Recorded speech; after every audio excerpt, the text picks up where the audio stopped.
छत्तीसगढ़ के घने जंगलों के बीच एक छोटा सा गांव है, बेल गांव। ये गांव बाहर से जितना शांत दिखाई देता है, अंदर से उतना ही रहस्यमयी है।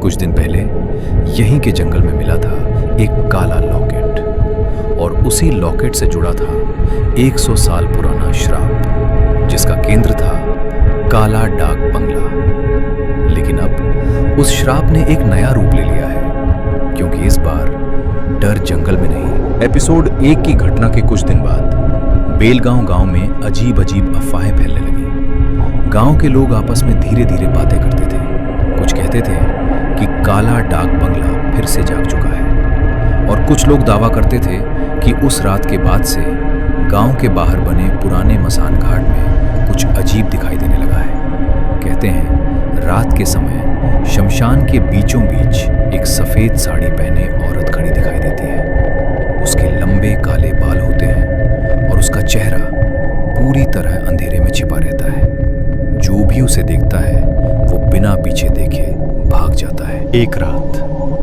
गांव का एक बूढ़ा आदमी शमशान के रास्ते से घर लौट रहा था। चारों तरफ घना कोहरा था, हवा ठंडी थी और पूरा इलाका बिल्कुल शांत। लेकिन अचानक उसे महसूस हुआ कि कोई उसके पीछे चल रहा है। वो रुक गया।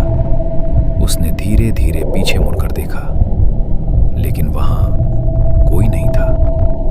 बूढ़ा आदमी फिर से आगे बढ़ा, लेकिन तभी उसकी नजर शमशान के बीचों बीच पड़ी।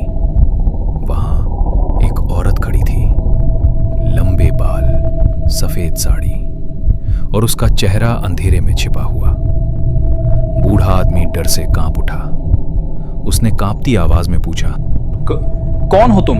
लेकिन वो औरत चुप रही। फिर वो धीरे धीरे उसकी तरफ बढ़ने लगी। बस यही देखकर बूढ़ा आदमी चीखता हुआ वहां से भाग गया।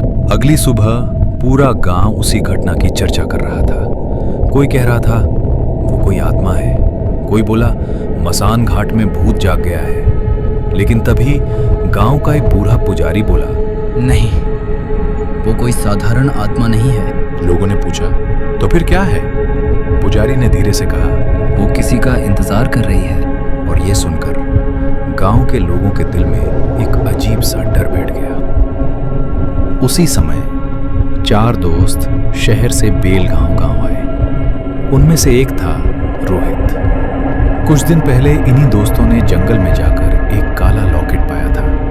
उस लॉकेट पर अजीब अजीब तांत्रिक चिन्ह बने हुए थे। रोहित को हमेशा लगता था कि इस लॉकेट में कोई रहस्य छिपा हुआ है, और शायद काला डाक बंगला और मसान घाट की घटनाएं आपस में जुड़ी हुई हैं। इसलिए उसने सच जानने का फैसला किया। उस रात रोहित और उसके दोस्त शमशान घाट की तरफ गए। चारों तरफ घना कोहरा था, हवा में राख उड़ रही थी, और पूरे इलाके में एक डरावनी खामोशी फैली हुई थी। लेकिन अचानक उन्हें दूर कुछ दिखाई दिया। शमशान के बीचों बीच एक औरत खड़ी थी, सफेद साड़ी, लंबे बाल। वही औरत जिसके बारे में पूरा गांव बात कर रहा था। रोहित ने हिम्मत जुटाई। औरत धीरे धीरे मुड़ी। उसका चेहरा बहुत पीला था और उसकी आंखों में अजीब सा दर्द था। उसने धीमी आवाज में कहा, मुझे इंसाफ चाहिए। अचानक हवा तेज हो गई और उस औरत की आवाज गहरी हो गई। उसने कहा, 100 साल पहले तुम लोगों ने मेरे पति को मार दिया था। रोहित हैरान रह गया। उसने पूछा, तुम्हारे पति? औरत बोली, वो तांत्रिक जिसे काला डाक बंगले में मारा गया था। ये सुनते ही रोहित के हाथ से काला लॉकेट लगभग गिर गया। जैसे ही उस औरत ने लॉकेट देखा, उसकी आंखें लाल हो गई। वो गुस्से में बोली, ये वही लॉकेट है जिसमें मेरे पति की शक्ति बंद है। और तभी अचानक शमशान की सारी आग एक साथ जल उठी। पूरा शमशान नरक जैसा दिखाई देने लगा। अचानक तेज तूफान उठने लगा, पेड़ हिलने लगे और वो औरत चिल्लाई, अब कोई नहीं बचेगा, सबको मेरे पति का बदला चुकाना होगा। पुजारी की बात सच थी। वो औरत तांत्रिक की पत्नी की आत्मा थी। 100 साल से अपने पति का इंतजार कर रही थी। लेकिन अब जब लॉकेट फिर से मिल चुका था, उसकी शक्ति जागने लगी थी। अचानक शमशान में तेज तूफान उठने लगा, पेड़ हिलने लगे और औरत की आवाज पूरे शमशान में गूंजने लगी।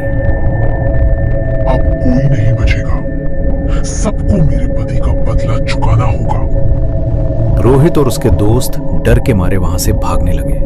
भागते समय रोहित के हाथ से वो काला लॉकेट गिर गया। जैसे ही लॉकेट जमीन पर गिरा, पूरा शमशान अचानक शांत हो गया और वो औरत गायब हो गई। रोहित ने लॉकेट उठाया, लेकिन अब लॉकेट पहले से ज्यादा गर्म हो चुका था और उसमें से हल्की लाल रोशनी निकल रही थी, जैसे कि उसके अंदर कोई जाग रहा हो। उस रात रोहित को एक सपना आया। सपने में उसने देखा काला डाक बंगला फिर से खड़ा है और उसके सामने वही तांत्रिक खड़ा है। वो मुस्कुरा कर कहता है, अब मेरी शक्ति वापस आ रही है। और तभी उसके पीछे एक और डरावनी परछाई दिखाई देती है।